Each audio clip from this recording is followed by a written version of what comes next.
Hello guys. कैसी है? Exam की तैयारी अच्छी होगी। अब तो 17 से एग्जाम है। तो मैं आपको एक बात सजेस्ट करने के लिए आया हूँ। कैसे जितनी भी तैयारी आपकी है उतनी ही तैयारी में आप कितना ज़्यादा से ज़्यादा अच्छा स्कोर आप कर पाएंगे। देखिए, अभी जो मैं बता रहा हूँ, अगर आप ये काम करते हैं तो निश्चित रूप से आप 8-10% मार्क्स तो जितनी जानकारी है उसमें ही इंक्रीज कर लेंगे। देखिए, आपको अगर 80 मार्क्स अगर आप लाने लायक हैं तैयारी, तो फिर 80 से 90 आप कुछ टेक्निक अपना के आप कर सकते हैं। आप सोच के देखिए, अगर किसी पेपर में 30 क्वेश्चंस हैं, तो जिस स्टूडेंट को 90 नंबर परसेंट आता है उसके लिए भी 30 क्वेश्चन है।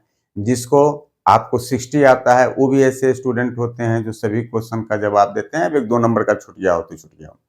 तो फिर क्या अंतर हो जाता है कि किसी को उतने ही क्वेश्चन का जवाब दे के 70% आता है, किसी को 80 आ जाता है, किसी को 90 आ जाता है। तो मैं आपको बताता हूँ आप इसमें क्या ध्यान देना है। जितनी आपकी तैयारी है, more labour is not needed to gain high marks. कोई ज्यादा जरूरी नहीं है, सिर्फ कंसस होकर लिखना है। जैसे आपको क्वेश्चन पेपर अगर मिले, तो बहुत आदमी ये कहते हैं कि पहले पूरा क्वेश्चन पढ़ लीजिए, फिर उसमें देखिए जो आपको आता हो उसको पहले लिखिए, जो नहीं आता हो। लेकिन ऐसा नहीं कीजिए, हम इससे इत्तेफाक नहीं रखते हैं। आपको 1 से लेके 100% पूरे क्वेश्चन को देना है। अगर 30 क्वेश्चन है, 30 लिखना है। तो आप 1 से लेके शुरू कीजिए, 1, 2, 3, 4, 5, 6 कीजिए, या आप 30, 29, 28 यानी एक सीरीज में लिखिए। इससे होता क्या है कि एग्जाम को, अगर मान लिया आप 16 का ए लिखते हैं, फिर उसके बाद आप 22 का बी लिखते हैं, फिर उसके बाद कहीं पे 16 का बी लिखते हैं, तो एग्जामिनर को कॉपी पलटना होता है तो चिढ़ सकता है। उससे बेहतर है कि आप एक सीरीज से लिखिए। अब आप कहेंगे कि सर ऐसा हो सकता है ना कि कोई क्वेश्चन हमको नहीं आता हो। नहीं आता होगा तो कोई बात नहीं है। नहीं आता है तो वो जगह पे आप छोड़ दीजिए, जितना भी अनुमानित शब्द में लिख सकते हैं। पहले जानने वाले को लिख लीजिए, फिर अंत में उसको लिख दीजिए। देखिए, छोड़िएगा कोई भी क्वेश्चन नहीं, ब्लैंक्स क्वेश्चन किसी को भी नहीं छोड़िएगा। इसलिए कि अब स्टेप वाइज मार्किंग होता है, कुछ भी लिखिएगा तो 1 नंबर भी तो देगा। और अगर 1-1 मार्क्स दिया और हर पेपर में 1-1 नंबर बढ़ गया तो आपको 5 नंबर बढ़ गया, और 5 नंबर बढ़ गया बाबू तो परसेंटेज आपका 1% बढ़ गया।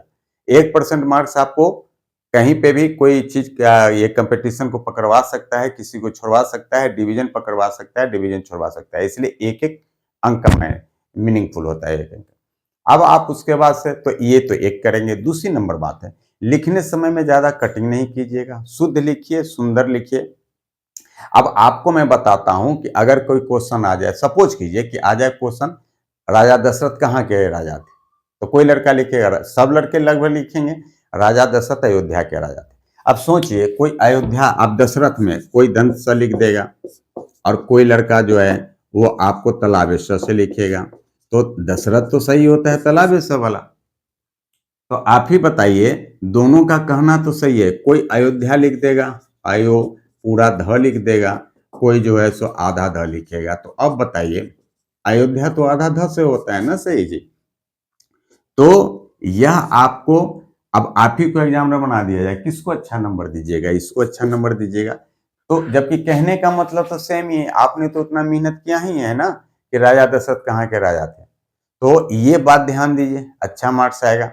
फिर आप देखिए, सुंदर लिखिए, शुद्ध लिखिए। केमिस्ट्री में अगर लिखते हो तो कोई भी रिएक्शन, अब किसी का भी एग्जाम्पल देना हो तो एटलीस्ट 2 रिएक्शंस जरूर लिखिए। और अगर आप पढ़े हैं, जानते हैं, तो मौका मिले तो इलेक्ट्रॉनिकली रिएक्शन अगर 1-2 लिख देते हैं तो बहुत अच्छा इंप्रेशन पड़ता है एग्जाम। देखिए, एग्जामिनर को प्लीज कर देना है। आप जो लिखते हैं उसी पे मार्क्स देता है। आप वहां पे नहीं होते हैं ना जी, तो आप जो लिखेंगे उस पे नंबर देगा। अब मैथ में देखिए, कहीं पे भी फिगर बनाना हो, कंस्ट्रक्शन तो आप इंस्ट्रूमेंट बॉक्स से बनाएंगे।